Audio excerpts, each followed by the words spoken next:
Are you wondering who the biggest winners and losers are in the U.S. News and World Report rankings shakeup?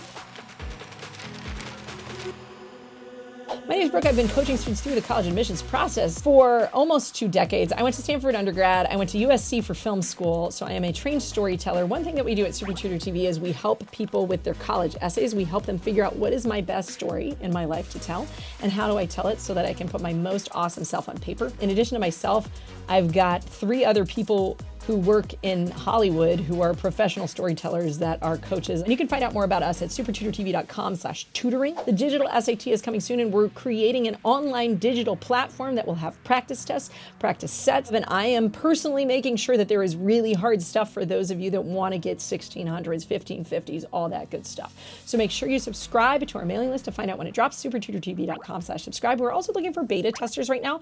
If you want to test out little pieces of that and your test is coming up shortly and you're an international student, SupertutorTV.com/beta. If you haven't heard yet, U.S. News and World Report has overhauled its methodology for listing out the top national colleges and universities in the United States. They've called it the most significant change in methodology in the rankings history. Why is this happening? So first of all, why did U.S. News and World Report decide to completely overhaul everything? A couple of reasons.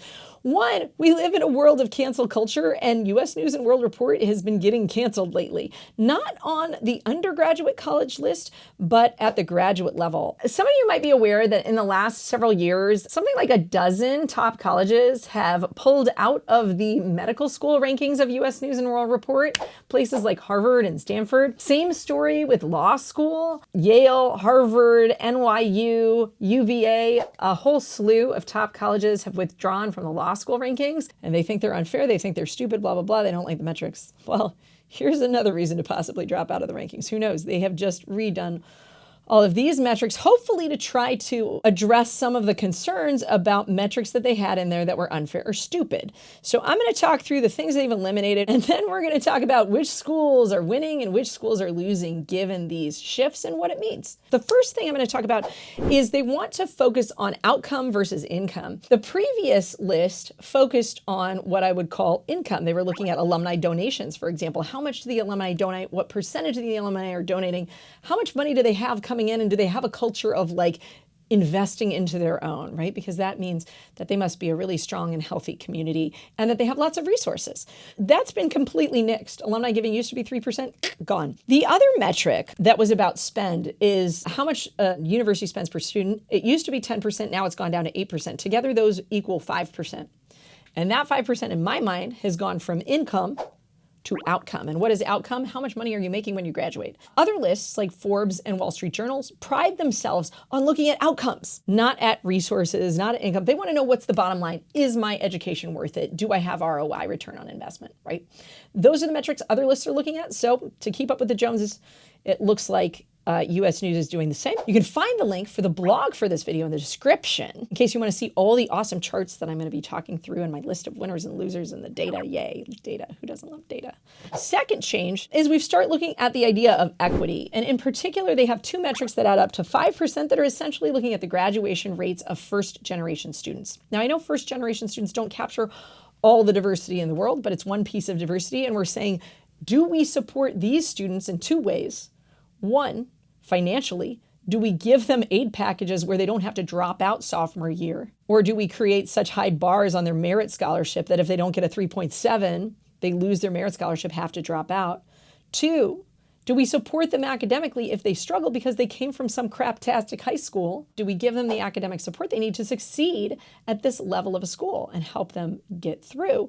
Schools that aren't going to do well in this category tend to be private schools that don't give enough aid. Places like NYU are notorious for gapping students on aid, meaning they say they're covering your needs and they might not be, and then you're really stretched. And guess what happens if you're stretched year after year and you use up your piggy bank? Well, maybe you don't come back for junior year. Maybe you drop out for financial reasons. It's one of the number 1 reasons students drop out of college. But yeah, looking at this first generation, it's a way to sort of slap on the wrist those schools that aren't supporting their kids that are lower income, and they're not helping them get through. Third thing is this idea of graduate debt proportion borrowing. So they used to try to get at loans in a different way, which basically was the proportion of students that came out with debt versus the proportion that didn't. And obviously, if most of your students don't have debt, that's good.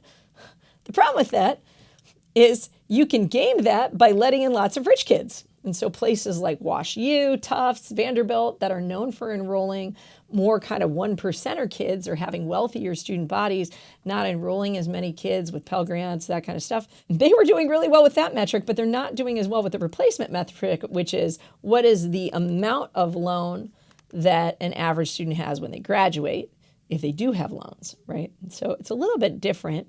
Number 4, we're emphasizing research over faculty salaries and degrees, meaning do faculty have what they call terminal degrees or the highest level degree available, which is usually a PhD, sometimes it's an MFA. That used to be a metric, one that actually got Columbia in trouble. That was the one Columbia was fudging. Well, now it's gone. So guess what? Columbia went up, because their fudged numbers don't matter anymore. And then faculty salaries, how much are they paying faculty, has gone down in importance just a little bit.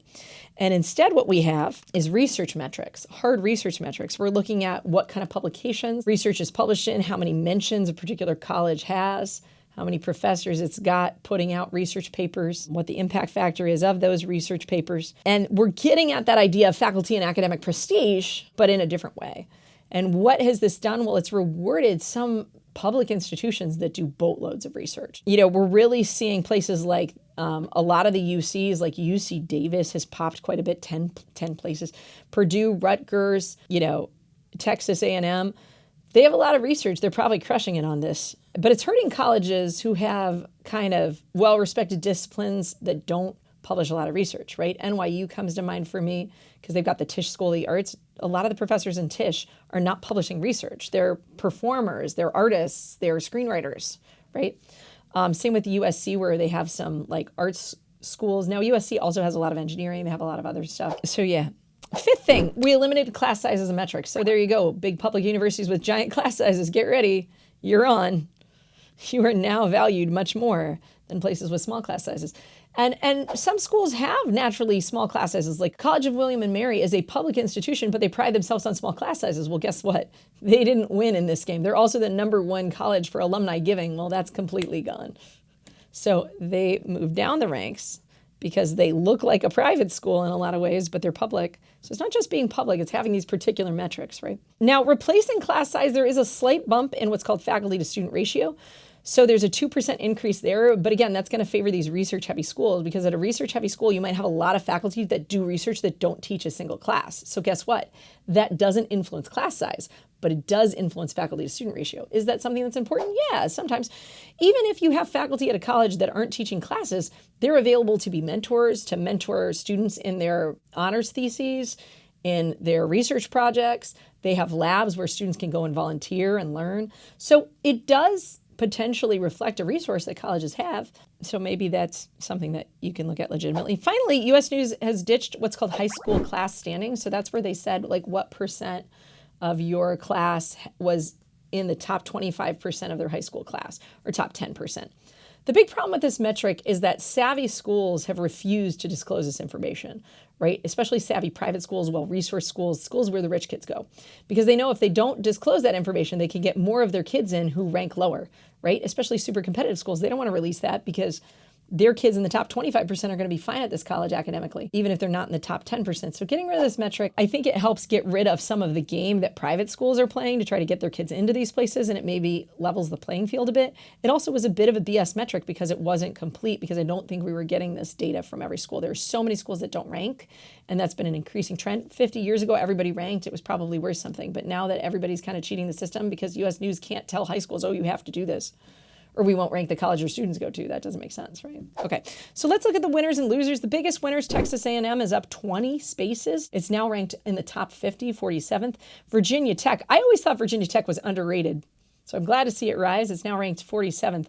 Rutgers now ranked 40th. Georgia Tech 33rd. I also love Georgia Tech. Great school for engineers. UC Davis now ranked 28th. That's one that I'm still scratching my head at, man. University of Maryland, 46, up 9. Purdue, 43rd, up 8. UNC Chapel Hill ranked 22nd. It climbed 7 places. Great state school. University of Illinois ranked 35th, up from 41. UT Austin ranked 32nd, up 6 points. UC San Diego also up 6 points at 28. Columbia rose 6 points to 12th. UCLA and UC Berkeley both rose 5 points to 15th. And Cornell rose 5 points to 12th. So only 2 private schools in this list. And I basically just took top 50 schools for this. And there were 15 of the top 50 that rose. Only 2 of them are private. Most of the beneficiaries, again, we're looking at those public schools. Biggest losers are for the most part private schools. William and Mary is one outlier there because it's public, but again, it looks kind of private with its metrics. Tulane, the biggest loser, man, they lost 29 spots in the rankings. Ouch. Wake Forest is down 18. Brandeis is down 16. William and Mary down 12. University of Rochester down 11. NYU is down 10 places. Wash U in St. Louis is down 9. Case Western is down 9. Northeastern is down 9 to 53rd. And Tufts is down 8 to 40th. So what are the takeaways? Takeaways number 1 is Harvard, Yale, Princeton, Stanford, and MIT are still the queen bees. They have capable students. They do everything right. They're still at the top. Public schools have financial benefits that many people probably overlooked before, and U.S. News with their new ranking system is promoting those benefits, right? But I will say a lot of things haven't changed since they pushed different buttons in the data, right? Are we seeing some of the schools that I think were probably underrated rising? Yeah. But are we seeing some schools that are still really awesome in ways get bunked because they didn't hit a particular metric? Sure. Are class sizes important? Yeah. For some students, having small class sizes could be really important to you. Seeing these shifts should tell you something, and that is that don't let U.S. News and World Report tell you which data matters to you. You can look up, by department, what's the strongest CS department if that's what you want to major in. You can look up class sizes. If you want to be in small class sizes, look up the average class size at a university. Maybe Purdue's not for you because you don't want to be in ginormous classes. Maybe you'd be better off at Rose-Hulman. Another Indiana school that has a great technology program but isn't even a national university, so doesn't get ranked on this list, and isn't a liberal arts college really because it's engineering based, so it doesn't get ranked there, and it kind of gets lost in the ranking shuffle, but still a great school. Babson, they only graduate people in business, so it doesn't make any of these rankings except the business ranking, in which it's number 1 in entrepreneurship, I'm pretty sure. It's a good place to get started, but just remember, you have a lot more data at your fingertips than just U.S. News, and the data that matters to you isn't the data that matters to everyone. There's no one size fits all, except for the U.S. News and World Report rankings list, which is now a new size to fit everyone. Sort of. I hope you guys enjoyed this video. If so, please give it a thumbs up. If you're looking for support in your college application or SAT, ACT prep process, make sure you check out SupertutorTV.com. And I will see all of you guys soon. Thanks for watching.